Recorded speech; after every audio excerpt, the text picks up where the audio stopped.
Good evening from New York. This is Friday, October 22nd, 11 days until the 2010 midterm elections. And today, the perverse exemplar of the outsized Supreme Court-enabled corruption in this election cycle. Super PACs spending unlimited sums from secret donors, even when that donor is just one man.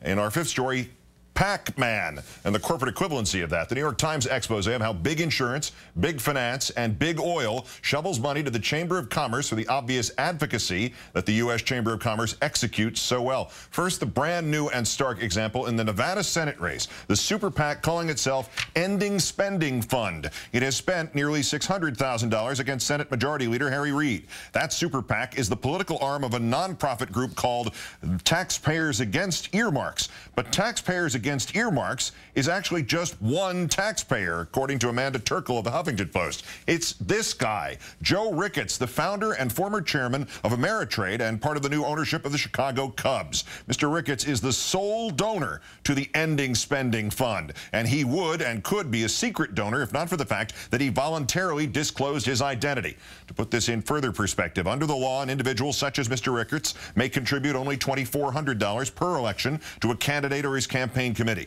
An individual may donate about twice that amount, $5,000, to a traditional political action committee, a PAC. Those PACs, which in today's world now seem quaint, must disclose their donors. And an individual can donate $30,400 to a national party committee. But an individual's contribution to a super PAC, no limit. As for the other prime player in this election cycle and the practical equivalency of the super PAC, the U.S. Chamber of Commerce. There's more clarity now about how a single corporation can secretly donate money to buy the political advertising it wants and needs. Again, the stark example that represents the rule, this one from the New York Times expose. Prudential Financial, a $2 million donation to the Chamber last year, just as the Chamber was launching a national advertising campaign, as well as extensive lobbying in Congress against Wall Street reform. A Prudential spokesman telling the New York Times that the donation was not earmarked for a specific issue. Of course it wasn't. Earmarking the money would violate the law, and earmarking the money does not seem to be necessary. Dow Chemical last year shoveling $1,700,000 to the chamber as the group fought proposals for tighter security at chemical plants. Goldman Sachs, Chevron Texaco, Aegon, a multinational insurance company based in the Netherlands. They contributed more than $8 million in recent years to the U.S. Chamber of Commerce. Again, all this would be secret if not for the investigative reporting of the Times. There is no legal duty to disclose any of this. Last night, we asked House Speaker Nancy Pelosi about this issue. It's a bigger issue. It's about our democracy, and they give new meaning to the term "buy American." They want to buy these elections. So elections are always about the future. You know that, Keith, about what is our vision for taking America forward. As the president said, we're going forward, we're not going back, we're fighting for the middle class. This election is also about our democracy. If they win, which I fully intend to stop them from doing, but if they were to win, it would mean that we are now a plutocracy, an oligarchy. Whatever these few wealthy, secret, unlimited sources of money are, can control our entire agenda. I'm joined now by Jim Rutenberg, political correspondent of the New York Times and one of those who reported the extraordinary U.S. Chamber of Commerce stories. Thanks for coming in. Thank you. I have to correct you, though. It was my colleagues, Mike McIntyre, Don Van Natta, and Eric Lipton. Okay.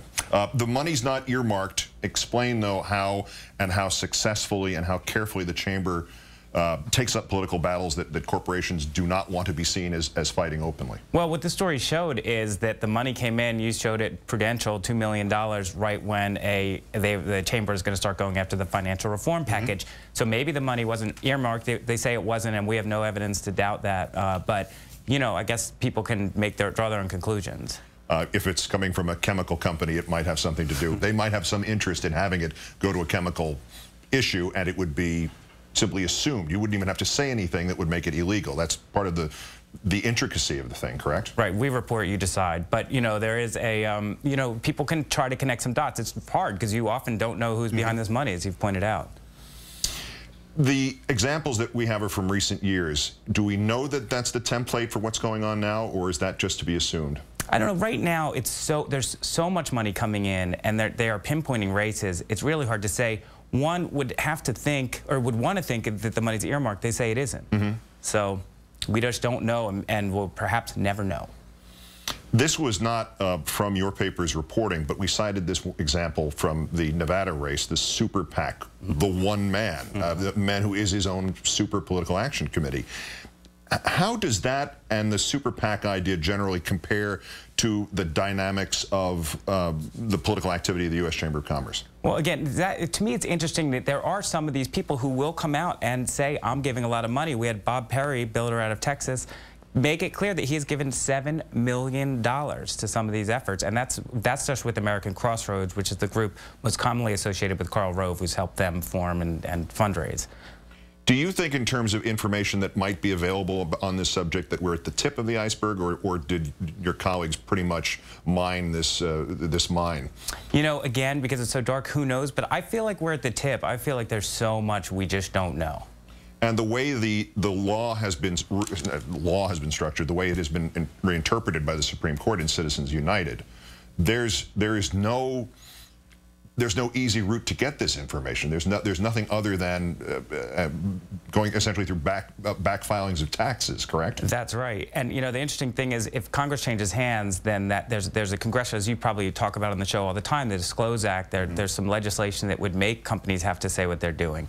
If the Congress is in Republican hands, that will not come to be, I'm sure. I mean, it couldn't come to be this time around. So. And I would assume even if it were to somehow get to the floor, if the Democrats retain the House, there'd be this huge campaign against the Disclose Act with funding provided by people who don't have to disclose anything, correct? That would make sense, for sure. So I don't know, but it gives us reporters a lot to do and a lot to work with. I believe the old instructions from our youths was follow the money. Jim Rutenberg of the New York Times, great thanks for yours tonight. If only it were that easy, but thanks. The alarming amount of political spending by right-wing super PACs in the Chamber of Commerce may be getting the attention of voters. It's certainly galvanized at least one key group that is not beholden to a corporation. The American Federation of State, County, and Municipal Employees, with over 1.5 million members, will spend more than $87 million in the midterms, including funds from an emergency account. As noted by the Wall Street Journal, that union becomes the biggest outside spender in the election cycle. The biggest single spender, perhaps. But a network of outside political groups led by Karl Rove is now expected to reach $250 million in its own spending by Election Day, according to MSNBC and NBC News investigative reporter Michael Isikoff. Meantime, we have Karl Rove's quote from 2004, back when billionaire George Soros was funding groups such as America Coming Together and the Media Fund. The quote from Mr. Rove, "I am a firm believer in strong political parties and things that weaken the parties and place the outcome of elections in the hands of billionaires who can write checks and political consultants who can get themselves hired by billionaires who write the checks. Give me some concern." Then, yes, now not so much. Let's bring in the political director of the American Federation of State, County, and Municipal Employees, Larry Scanlon. Mr. Scanlon, thanks for your time tonight. Thank you for having me on, Keith. Emergency funds are part of this. Is that because you perceive this as an emergency? Yes, indeed. You know, we've gone a 2-year budget cycle, and as the cycle proceeded, the landscape sort of worsened dramatically for a lot of our friends, and President McEntee and the leadership of our union said, hey, we need to invest in this election, and that's what we did. Your organization has even made the choice to support some of the Democrats it once opposed, according to this piece in the Journal. Can you verify that and explain it? Yeah, it's not so much a matter that we oppose them. We obviously, during the course of the election and legislative session, we tried to move them on legislation, and we were slow to maybe support them earlier in the year. But once we got past Labor Day, and realized that what was at stake was the actual control of the gavel in the House, where you have to have 218 votes. We reassessed our position, and we started to move more resources in terms of cash contributions permissible under the law, staff on the ground in some of these districts. We did a lot of phone and mail into our members. We work within the AFL-CIO labor program, so it's you know, it's kind of an all-hands-on-deck situation. And to that point, regarding how much money it's coming in from the other end, as that report suggested from Michael Isikoff, perhaps $250 million raised and spent by Karl Rove's outside political groups by the election. There's nothing abstract about this. Assess for us these other organizations that support Republicans who favor policies that would do what to American workers? Well, here's the deal. We fight in politics to elect the right kinds of people who support working families and workers. And clearly the other side does not share our agenda. So when we listen to John Boehner and Eric Cantor talking about, and Paul Ryan, we have to privatize Social Security, We want to go after defined pensions, which are key to our folks. When they want to roll back health care coverages, that really concerns us. And clearly they're looking to downsize government, cut taxes. That's the services that our members provide. So we made a decision that we had to play heavy. And we looked at what was happening on the other side, and you see them coming in and saying they're going to spend a lot of money in these elections, and there's no disclosure. You know, the Chamber of Commerce can put their name on an ad, and you don't know who's paying for that ad. When AFSCME puts its name on the ad, you know that the 1.6 million members that we have are paying for it, and it averages out to about $28 per year per member that we spend on politics.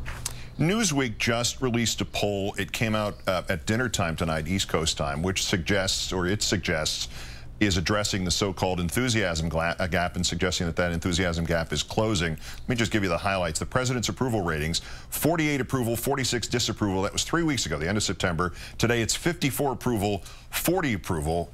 Do you have a sense of how the midterms look, and does that polling jibe with that sense?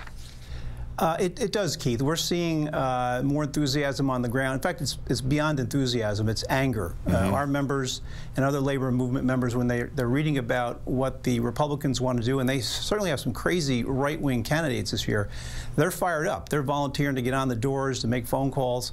And so what we're seeing is, as we do our polling, that there's an uptick or a spike in terms of union members sort of coming home to our endorsed candidates, definitely. Did that just happen? Is that a recent phenomenon of the last 3 weeks? I would say it's, yes, it's over actually probably the last 4 to 6 weeks. And I imagine you're pleased with that. We're working hard to make it happen. Larry Scanlon, the political director of AFSCME, the American Federation of State, County, and Municipal Employees, thank you kindly for your time on a Friday night. Have a good weekend. Thanks. You too, Keith.